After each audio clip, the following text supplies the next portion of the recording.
Bonjour. Benjamin Tanguay, bienvenue à Vue sur le jazz international. Ça va bien? Bonjour. Très bien, super, content d'être là avec vous. Nous, on a du soleil à Annecy et toi, malheureusement, c'est la pluie, mais la programmation amène un petit peu partout. Tout à fait. Alors, Frenchman Jazz et Coco Jazz. Voilà. Donc, voilà. On s'amuse, on programme aussi, on joue, on chante, on voyage, mais on est très admiratif de Vienne, de cette belle programmation. Alors moi, je voudrais déjà te poser une question, Benjamin. On s'était rencontrés à Lyon. Dis-moi, est-ce que dans le Finistère, il y a plein de festivals de jazz? Oui, et puis en plus, là, je suis à Nantes, et Nantes a vu arriver les premiers jazzmen en France. C'était les militaires américains. Et donc, il y a une longue histoire du jazz sur cette terre. Il y a évidemment le Festival des Rendez-vous de l'Erdre, qui est un festival absolument génial. Et après, en Bretagne, oui, sur le reste de la Bretagne, le Finistère, même dans le Morbihan, il y a pas mal de festivals. Il y a notamment l'association Pénard Jazz, les plages magnétiques, qui est très active. Il y a le festival Jazz à Vannes aussi, qui est un super festival. Il y a un festival aussi sur Rennes aussi qui commence à pas mal aussi s'étendre. Non, la Bretagne est une terre de toute manière, la Bretagne est une terre de festivals et le jazz a vraiment sa place aussi. Alors moi je travaille actuellement pour le festival Jazz à Vienne, et Jazz à Vienne, c'est sur un territoire où là il y a énormément de festivals, quand on peut citer par exemple le festival Avo Jazz, le festival du Rhino, il y a le festival de Saint-Fond, il y a évidemment toutes les salles de concert qui programment à l'année. Donc et puis on a aussi pas mal de lieux d'enseignement, que ce soit les conservatoires régionaux, l'école de l'ENM. Bref, la région Auvergne-Rhône-Alpes est certainement une des régions les plus actives en termes de formation et en termes de diffusion du jazz.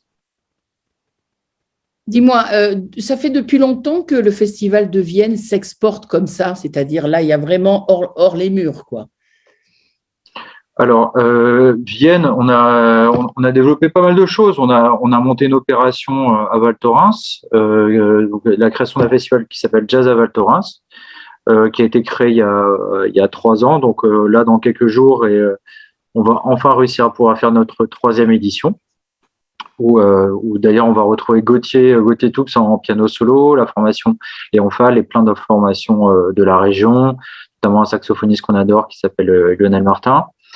Et ensuite, après, on a eu quelques collaborations internationales. On a monté du coup une collaboration assez forte avec un festival qui est au Togo, le Togoville Jazz Festival, où on a échangé beaucoup avec le fondateur, qui est venu en fait du coup découvrir Jazz à Vienne et qui on va dire a pris quelques éléments de notre organisation pour les mettre en place du coup dans son pays.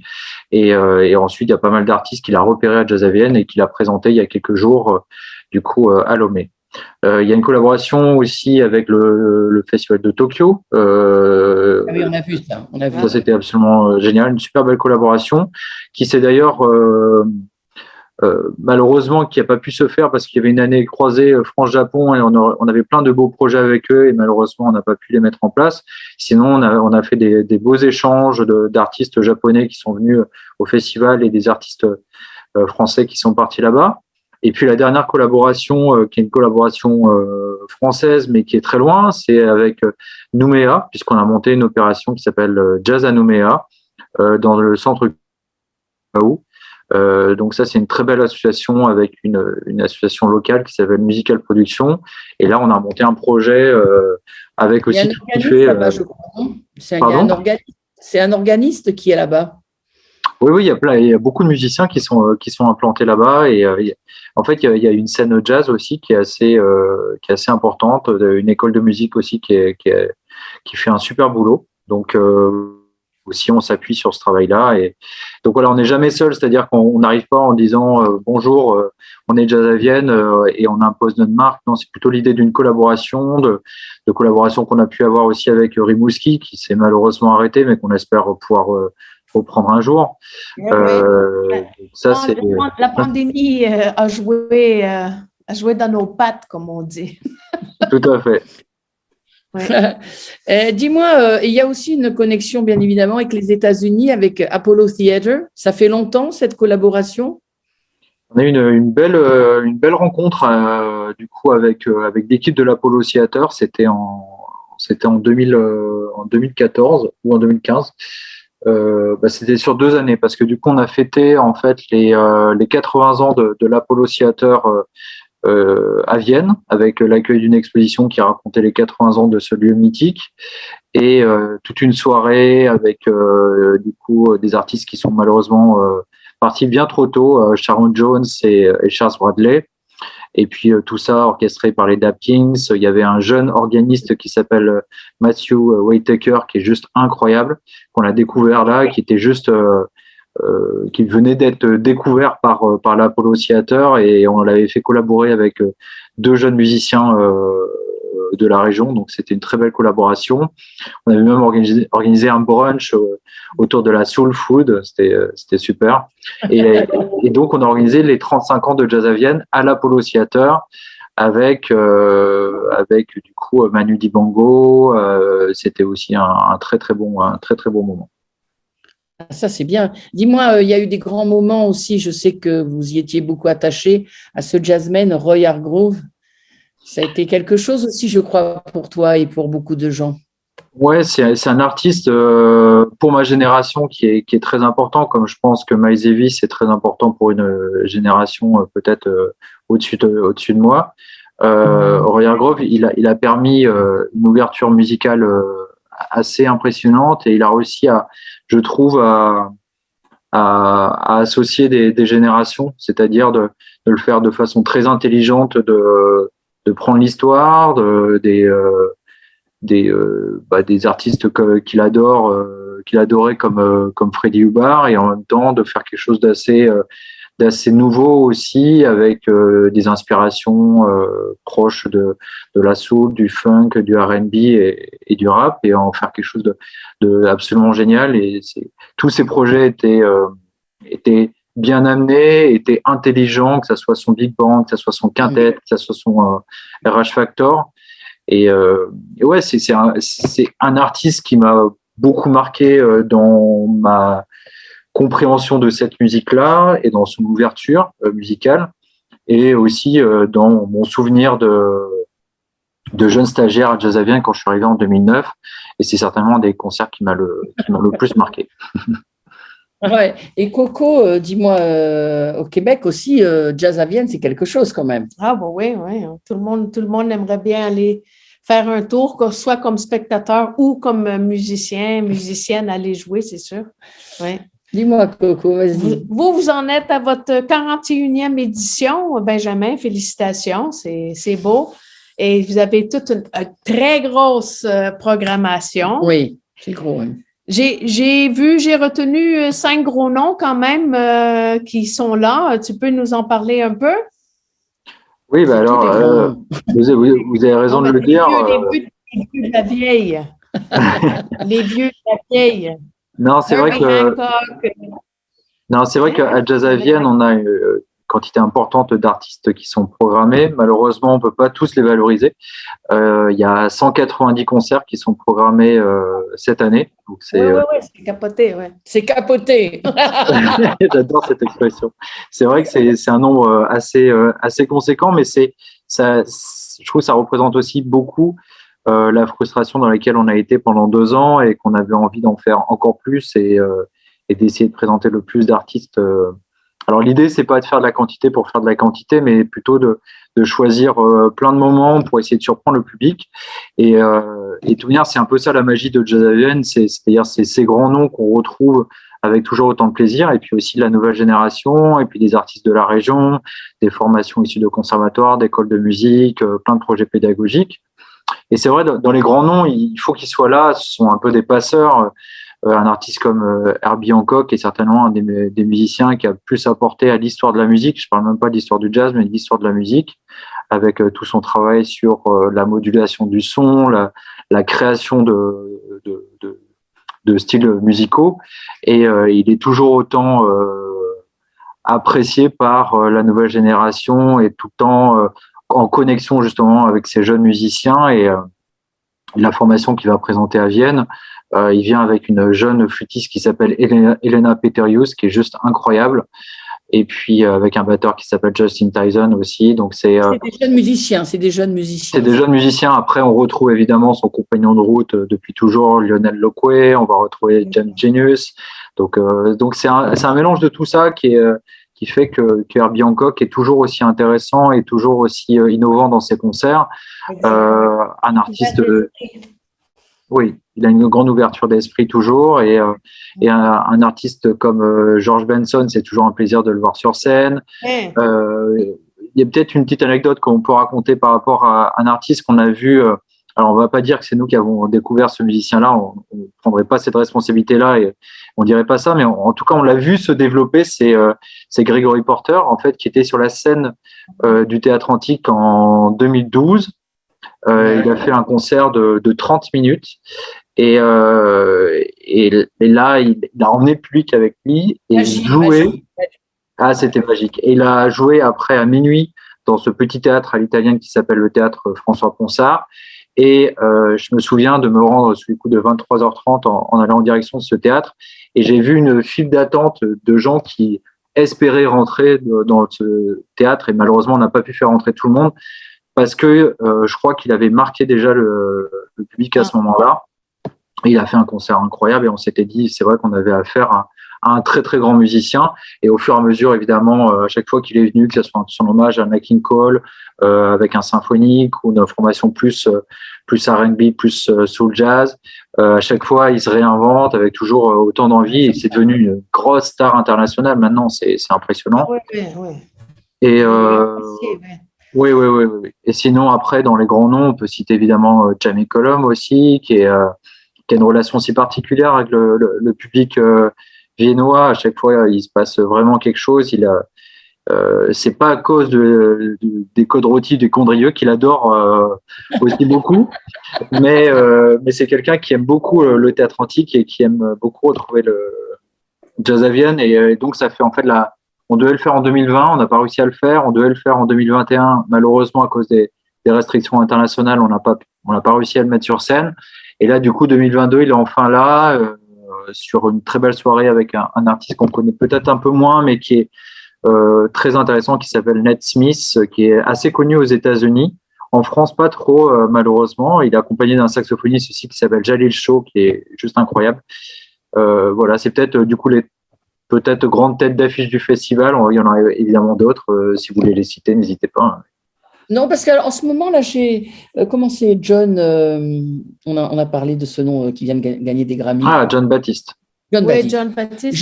J'ai regardé un concert de ce musicien. Je l'ai trouvé toute formule, excellent dans toute formule. Et vous l'avez fait passer, John Baptiste, déjà? Non, pas encore? Alors, on voulait le faire cette année, mais je crois qu'il y a une stratégie du management qui savait que du coup, il allait remporter je ne sais pas combien de Grammy Awards, 5 en l'occurrence, et que du coup, pas de tournée en Europe, et arrivé en 2023 sur une très grosse tournée en headliner de partout, quoi.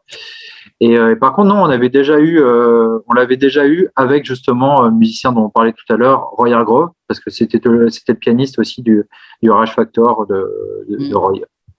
Ah oui, donc on l'a eu sur la scène du Théâtre Antique, mais pas à son nom. Dis-moi, comment un jeune homme comme toi, avec toutes ces vibrations et ces sensations en amont et en aval du festival, à préparer et après à faire des résumés et à préparer l'édition suivante, ça va, tu t'en sors? Tu as une équipe autour de toi parce que c'est lourd quand même. Ah oui, non, mais c'est une équipe très soudée. C'est combien l'équipe vraiment autour de toi Alors, on est 15 CDI, on est 10 à l'année.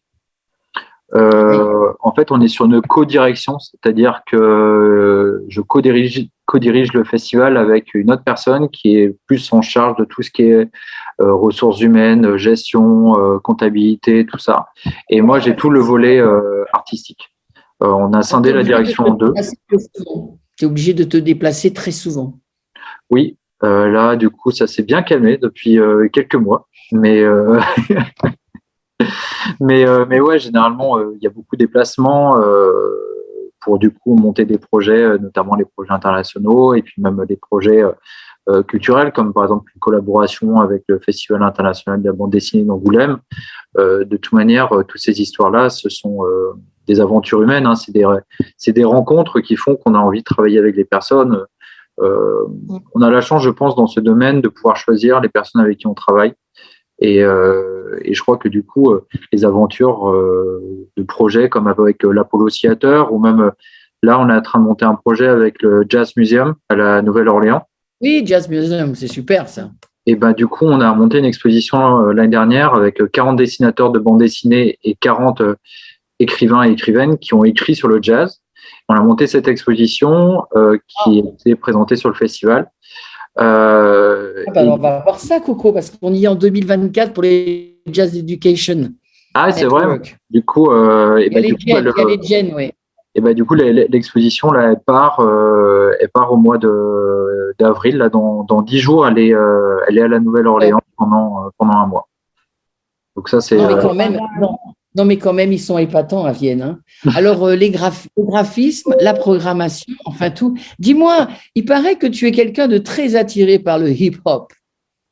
C'est une musique qui m'a… En fait, j'ai grandi, je suis né en 85, j'ai grandi avec l'arrivée du rap en France et la découverte du rap américain et notamment du rap avec beaucoup d'influence de jazz. Et moi, j'ai grandi dans un univers où il y avait une radio qui s'appelle Radio Neptune, qui est une radio qui existe toujours d'ailleurs sur Brest, et qui diffuse du jazz toute la journée. Et donc, il y avait du jazz à la maison chez moi tout le temps. J'avais un oncle organisateur de concerts de jazz. Et puis après, du coup, j'ai eu envie de jouer cette musique-là. Et en même temps, j'ai découvert le rap aussi. Et en fait, pour moi, ce sont deux musiques qui ont des connexions, en tout cas des rapprochements par rapport à des combats sociaux et à des revendications d'une population qui a du mal à trouver sa place dans la société. Donc voilà, après moi je n'aime pas tout dans le rap, tout comme je n'aime pas tout dans le jazz non plus évidemment, mais bien sûr il faut avoir des… On dirait le mot pet show quand il dit quelque chose. Après, je suis programmateur d'un festival et donc du coup je dois présenter tous les jazz. Et donc ça c'est le cahier des charges de Jazz à Vienne, en tout cas de défendre tous les jazz. Et ça va jusqu'où tous les jazz? Ça va du New Orleans, du swing, du bebop, du hard bop, du free, jusqu'à des choses plus contemporaines et plus groove et plus jazz rap et tout ça, quoi. Faire plaisir à son public. Oui, c'est ça. Et puis c'est l'idée de pas obligatoirement défendre un seul style de jazz, c'est essayer de présenter le jazz comme une musique populaire, accessible. Tout en défendant un programme exigeant, de ne pas faire n'importe quoi, de proposer de la qualité, pas obligatoirement faire que de la facilité, essayer de raconter des histoires. Et donc, pour revenir à la question sur le rap, en effet, c'est une musique que j'aime beaucoup, que j'ai continué d'écouter. Après, je suis hyper sélectif, j'aime de moins en moins de choses, et du coup, je sélectionne beaucoup en termes de rap. Beaucoup de choses qui sortent actuellement ne me touchent absolument pas, notamment des choses qui passent à la radio. Mais bon, c'était déjà à l'époque la même chose, des choses qui étaient diffusées dans d'autres styles de musique là. Maintenant, c'est le rap qui a pris la place de la dance ou du rock ou tout ça. Et donc il y a des choses pas très intéressantes, je trouve. Mais après, il faut pas non plus avoir le discours de c'était mieux avant, parce que c'est pas vrai. Il y a toujours des choses très intéressantes qui se font actuellement. Tout comme dans le jazz, où du coup, on pourrait dire il n'y a plus rien qui se crée et tout s'est créé avant.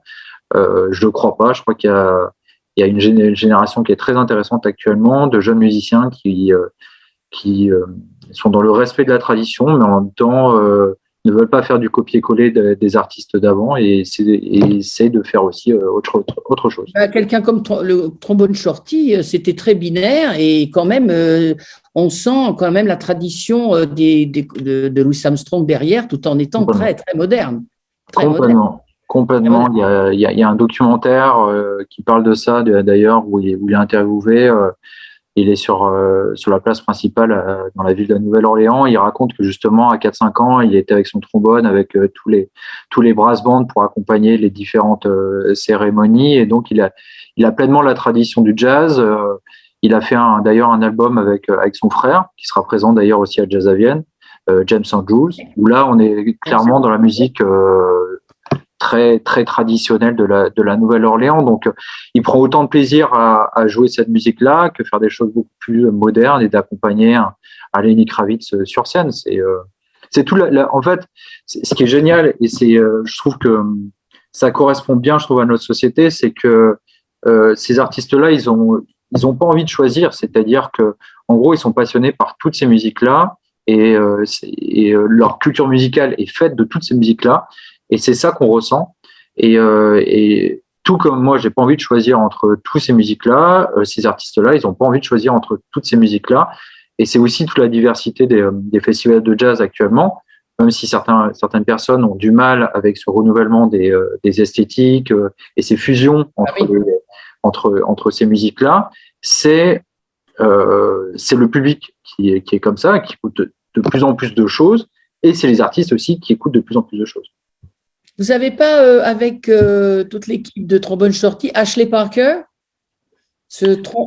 Ashley Parker, c'est Trompette Mafia. Ah oui, je vois, oui. Ça, c'est quelque chose. C'est toute la bande. Là. Et tu sais, peut-être que, même nous, à notre petit niveau, comme on partage des émissions avec Coco, moi, j'ai reçu dernièrement quelque chose, peut-être que tu n'as pas reçu, j'ose espérer, du jazz metal. Alors, il y a un groupe français. Il y a un groupe français qui fait ça. Ouais. J'ai déjà entendu des choses. Et puis après, bon, il y a des choses quand on écoute John Zorn, par exemple, sur Sadik et tout ça, il y a des choses qui sont plus dans le noise et puis après, on voit qu'un musicien comme Tigran Amassian est un fan inconditionnel des albums de Meshuggah, donc des connexions entre le jazz et le métal, ça me surprend pas et plus d'ailleurs, parce que du coup c'est la magie de cette musique-là, c'est que c'est certainement une des musiques qui se métisse le plus et qui se mélange le plus avec d'autres styles de musique. J'écoutais Coco quand tu parlais parce qu'Arimouski aussi c'est très très créatif et c'est ouvert à beaucoup de choses. Elle t'écoutait religieusement parce qu'elle, moi aussi d'ailleurs, mais à Rimouski, ils sont très novateurs aussi. Hein. Oui. Ils veulent que la musique s'exprime un peu, hein, sur plusieurs aspects. Oui, c'est ça. Faire découvrir aux gens aussi des nouveautés, pas rester toujours dans la même voie, la même veine. C'est ça, élargir le. C'est toi tout seul qui, parce que tu dois recevoir beaucoup de choses et énormément de choses. C'est vraiment, comment dire, c'est un travail d'équipe ou c'est toi qui à un moment écoute et réfléchis parce que tu dois avoir une grosse demande, très grosse demande. Oui, il y a une grosse demande, évidemment, surtout en plus avec le contexte de ces 2 dernières années où les musiciens, ils ont encore plus envie de jouer. Hein, je ne vais pas vous apprendre ça. Donc oui, non, à un moment, il faut faire un choix. De toute manière, c'est dans nos missions de choisir et d'entériner si cet artiste-là va venir jouer sur le festival. C'est pas obligatoirement facile parce que on aimerait bien proposer encore plus d'artistes et voilà, mais on crée de la frustration, ça c'est sûr. Oui, quand il faut dire non. Oui, c'est au début pour moi c'était pas facile, mais du coup j'ai appris comme négocier aussi, ça fait partie du métier. Et après. Je travaille avec une personne qui s'appelle Jean-Pierre Vignola, qui a été le bras droit du fondateur. Exactement, compagnon de lunettes, qui a été le bras droit du fondateur du festival pendant de nombreuses années, qui est ancien programmateur du festival de Nice, qui a monté le festival de blues. Ouais, exactement, aussi au Jazz Club Étoile. Il vient de créer un nouveau festival qui s'appelle le EOL Festival à Mantes-la-Jolie. Il a créé Blue sur scène. C'est quelqu'un qui est encore très très actif. Il programme aussi un festival à Münster en Alsace. Et lui, c'est quelqu'un qui a été ancien tour manager de Miles Davis, de Sonny Rollins, de Hampton et tout ça. Donc c'est quelqu'un qui qui connaît vraiment bien la musique et que j'aime bien du coup aussi consulter à des moments de doute ou justement de choses de musique peut-être plus aussi traditionnelle, des choses où il est peut-être plus sensible. Lui, c'est un gros fan de big band, gros fan de swing, de blues. Et donc, du coup, sur ces esthétiques-là, je lui fais quand même assez confiance. Donc, typiquement, la soirée blues, c'est plutôt lui qui la concocte. Et puis, du coup, des choses assez intéressantes sur la soirée New Orleans de cette année. Pardon. On a une formation franco-américaine. C'est lui qui m'a présenté cette formation que je trouve absolument géniale, avec justement le frère de Truman Shorty dedans. Pareil, il connaît très bien l'équipe du Dirty Dozen. Donc, du coup, il appelle directement les musiciens. Super, Dirty Dozen. Il y a des choses, voilà. On les a vus à New Orleans. Alors, Coco, quand elle a vu la programmation, parce qu'elle-même, dans les comités de programmation au Québec, Canada, elle a fait waouh. Et à un moment, je l'ai entendu faire un waouh énorme. Donc là, c'est un truc de 24 heures, c'est ça? Oui, ben, le All Night Jazz là, que vous avez de 20h30 à 5h du matin, ça m'a fait penser à New York en début d'année. Eux, ils ont leur festival, là. Donc, ça m'a fait penser à ça. C'est le fun.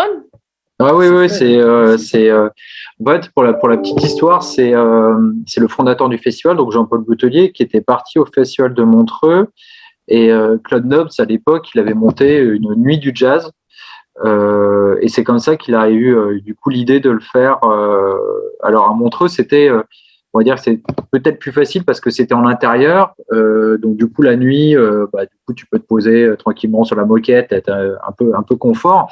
À Vienne, c'est un théâtre antique et c'est des pierres et c'est complètement en extérieur.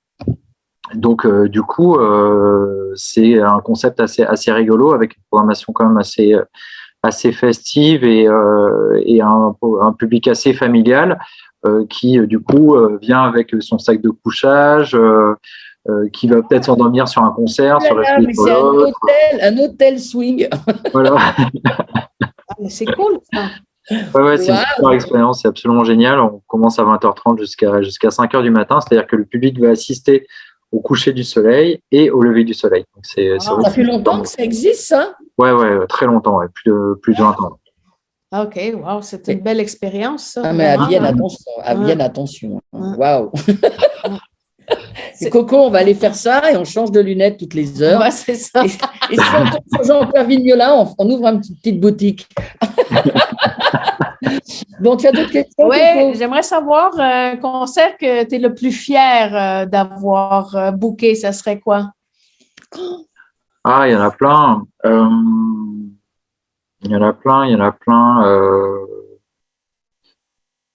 Pour la petite histoire, je pense que Truman Shorty, c'est quelque chose d'assez dingue. Et honnêtement, si on n'avait pas insisté et si on n'avait pas fait une offre, il serait pas venu du coup en France sur ce moment-là.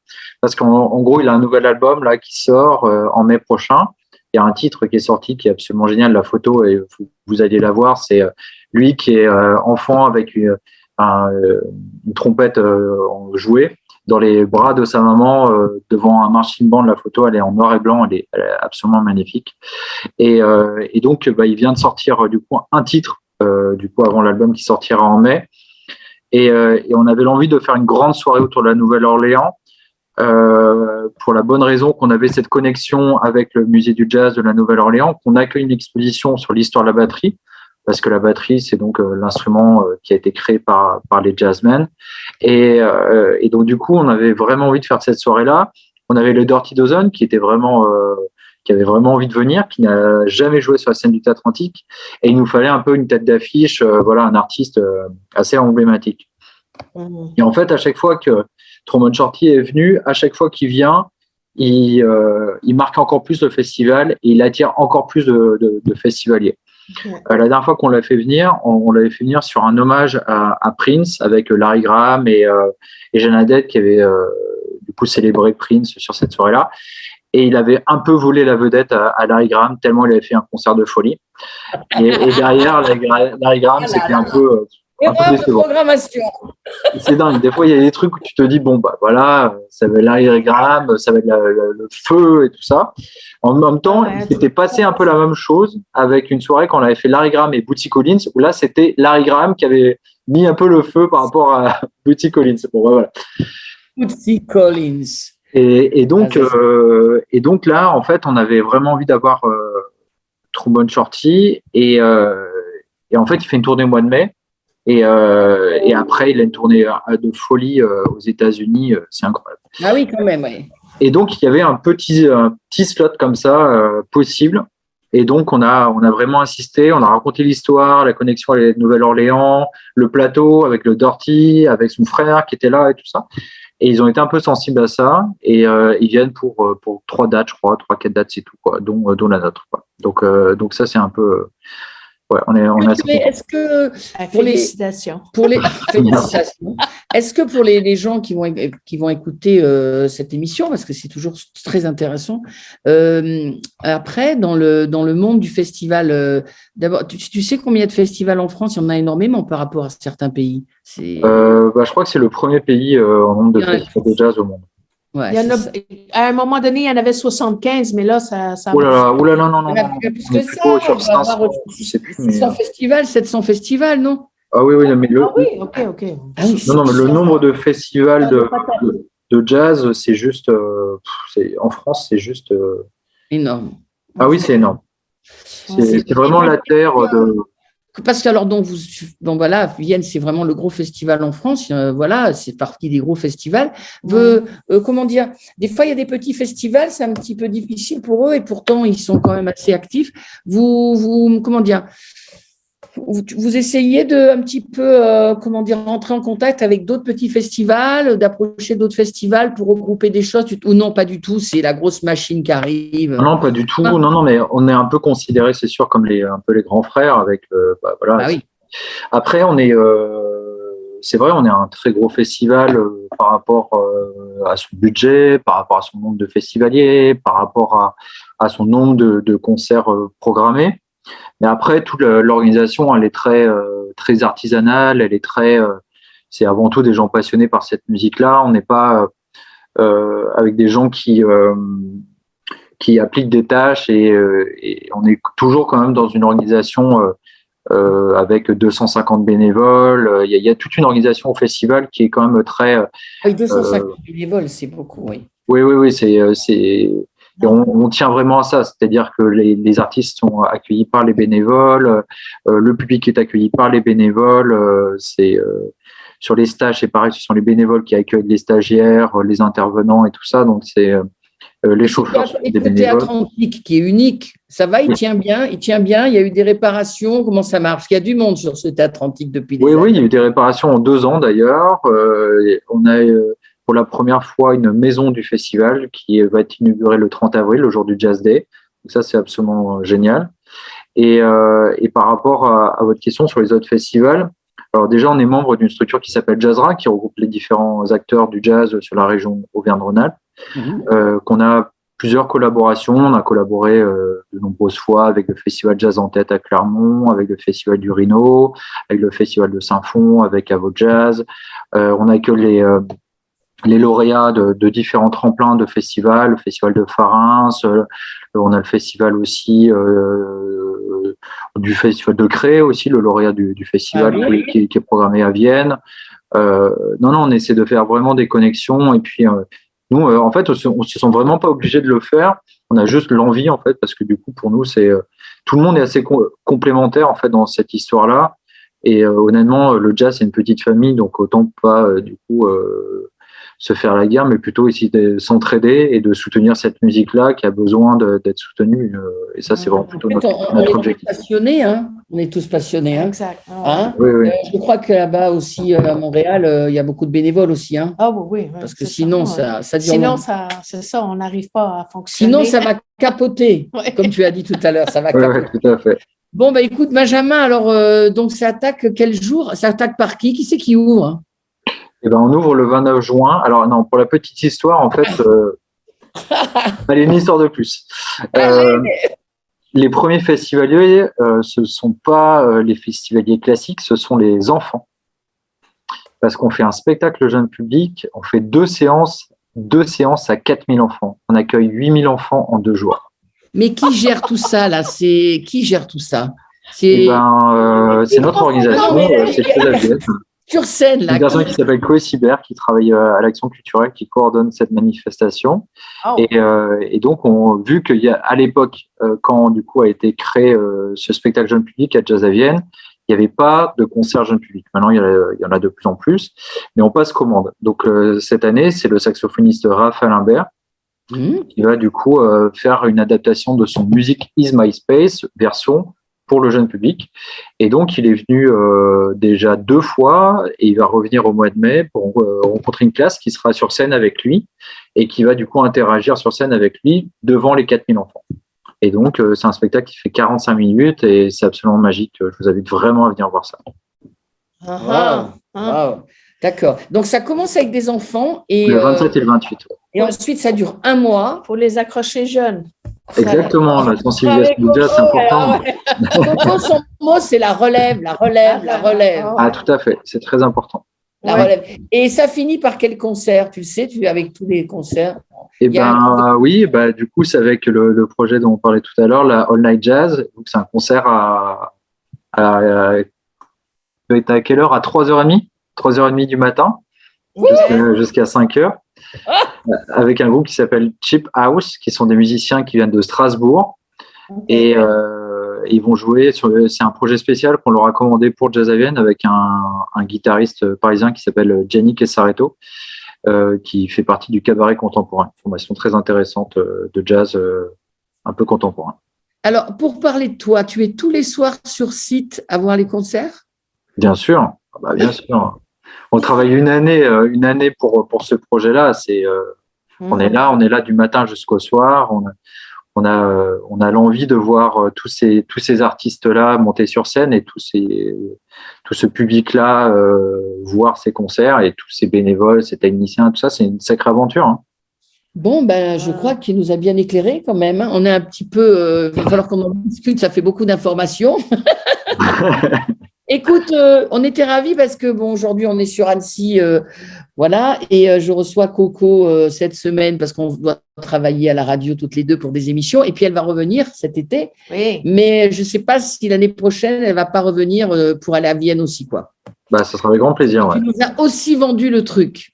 Tout à fait. Mais, on accueille pas mal de journalistes nationaux et internationaux, donc ça sera un plaisir de. Coco Jazz, c'est quelque chose, hein. Bon, OK, je retiens l'année prochaine.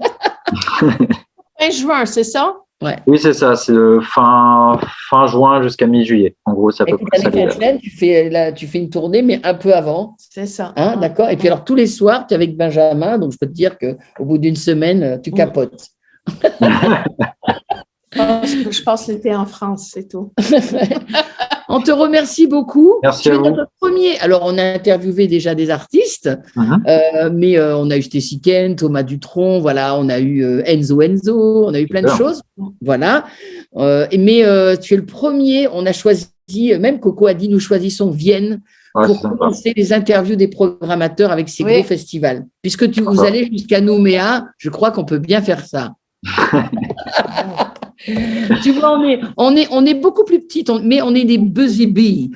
On œuvre comme ça, on essaye de. Non, mais tout le monde fait partie de l'histoire et tout le monde est important. Mais oui, on est tous passionnés par ça. Bon, merci Benjamin. Merci à vous. À très bientôt. Ça fait plaisir. Bientôt. Merci à vous. Gros bisous. À bientôt. Ciao. Salut.